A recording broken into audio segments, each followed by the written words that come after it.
So, what can I say about this book? Many, many, many things. uh, well, it's definitely been one of the most influential books of my life. It really has. All 751 pages of it contain a wealth of information about any topic that could be deemed occult, spiritual, or metaphysical.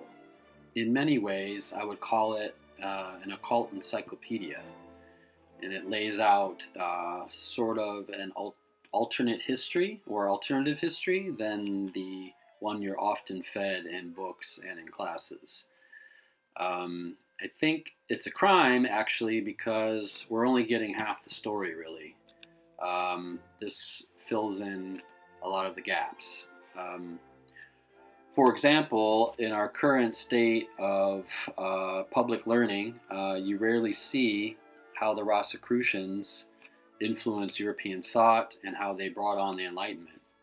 They're really never mentioned, but many of the famous philosophers and writers of that time were actually Rosicrucians.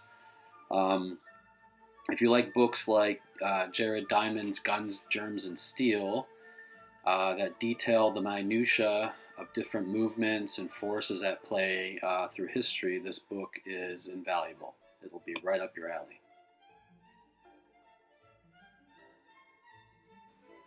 So, how did I hear about this little gem? In my mid-20s, I was going through what some would call a metaphysical crisis. Some call it the dark night of the soul, or you could say a spiritual awakening. Anyway, at that time, I was searching for books that would feed this spiritual hunger that I had. A dear friend of mine gave me this book as a birthday present, if I recall. I think it was a birthday present. And it was around 2004. I was reading a lot of fiction concerning this subject, concerning sort of like spiritual awakening and mystical traditions and things. But this was the first practical book, which led to so many others that I'll talk about in some other videos. But, I mean, it's really, how would I put it? I think it's the axle of the wheel, so to speak. Everything really comes from this book, at least for me. And from it, I discovered so many writers, philosophers, alchemists, magicians that would influence me over the past 20 years, really. Anyway, I devoured it, and it fed my growing interest in like occult studies and metaphysics. So later during college, I went back to it again and again for my thesis, and I always go back to it whenever I have a question about something that maybe I've read in another book or something I discover through another author. It really works for that, like bringing some kind of clarity to often very difficult and expansive subjects. I've carried it to many countries in my travels. I mean, this is the copy that my friend gave me, so I've had this for almost 20 years. It's in pretty good shape, actually. I mean, there's so many good things in this book. I mean, I can't even really begin to say. Let me put on my glasses for a second. Gotta have those to read. So, I mean, if you look at the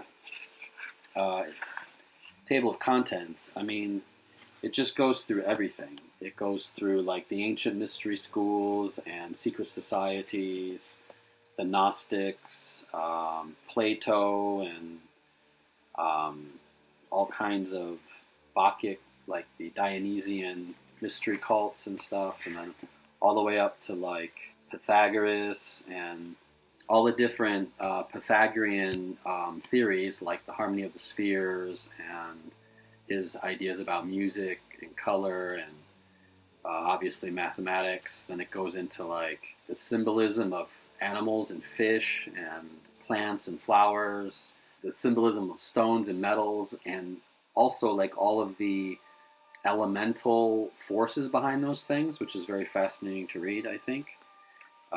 There's many chapters about the Kabbalah and how it has influenced the Western world, ceremonial magic and all the things that are involved with that.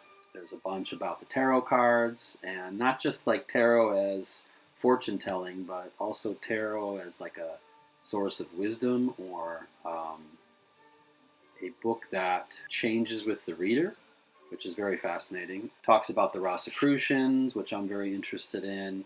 And obviously, if you're talking about the Rosicrucians, then it's alchemy, all kinds of stuff about alchemy, and Shakespeare and Francis Bacon.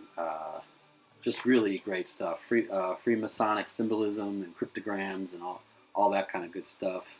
Arthurian legend, Islam, even like Native American like sweat lodge ceremonies, and just really great stuff, all the way up to the Declaration of Independence. So it really covers everything. I just think it's a great book. This is Hermes standing on Typhon, the dragon serpent, with his caduceus wand. And that's the great thing about this book. One of the great things is that if you've always wondered like what these symbols mean, he breaks them down completely. So it really helps you understand the world at large when you're seeing things like the symbols on television, or like the doctor symbol. There's even a really good woodcut in here. Let's see if I can find it. Of Paracelsus. That's his version of a salamander. When I say salamander, I mean the spirit. So he actually believed in spirits, which they don't really tell you that much, I'm sure, in medical school. But there's all kinds of cool stuff, like this. I don't know if you can see that, but the fleur-de-lis actually comes from a bee. Very cool. And obviously there's a bunch of associations with that. Parsifal and the Arthurian legend, and this one is the Rosicrucian crucifixion, which is a bit different than the traditional crucifixion. This is like the mystical Christianity version. Very cool. There's even a key to Dante's Divine Comedy. Just very detailed and just brilliant. And I mean, there's even a really great index. The index is just amazing. If there's something in particular you're really looking for, like, I don't know, just let's say you're trying to find how matter is the representation of evil in a lot of this thought. So you can find it, it'll show you the page, takes you right there. It's just, he did a really good job of breaking this down to its smallest components so you can find what you're looking for. Just very great.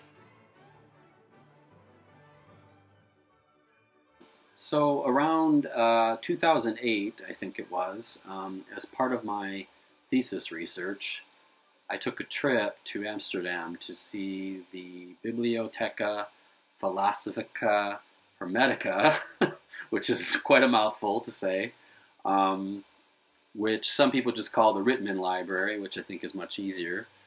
So I went to see this library as part of my thesis research, and since the 80s, the library has acquired many rare and handmade books about hermeticism. So many books. And I linked in the description to a nice article from the Golden Rosy Cross community if you want to know more about the library, and the author Dan Brown visited there, actually.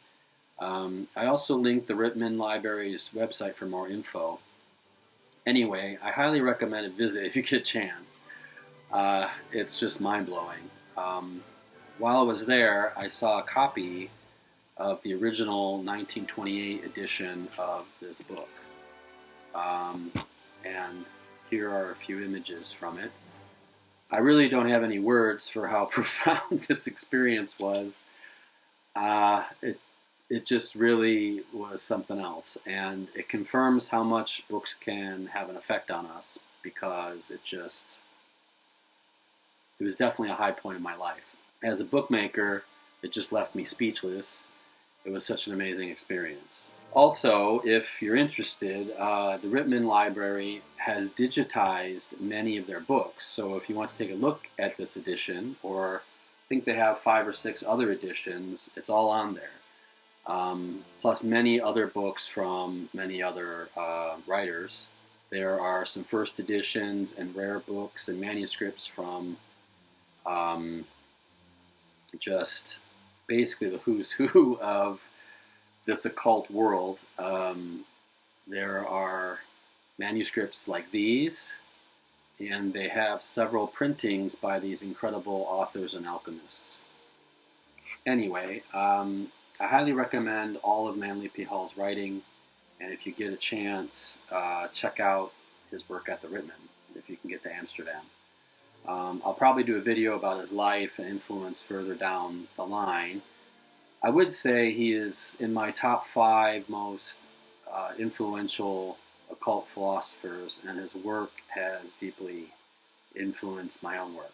To wrap things up, I put a link in the description if you want to purchase the secret teachings for your collection. I also added a link to the trailer of the movie about the Ritman Library if you want to know more about it. All right, that's about it for today. If you have anything to say about Manly P. Hall or this book, please leave it in the comments. I'd love to know what you think about him and his work. He's just amazing. Anyway, more later. Thanks for watching. Bye-bye.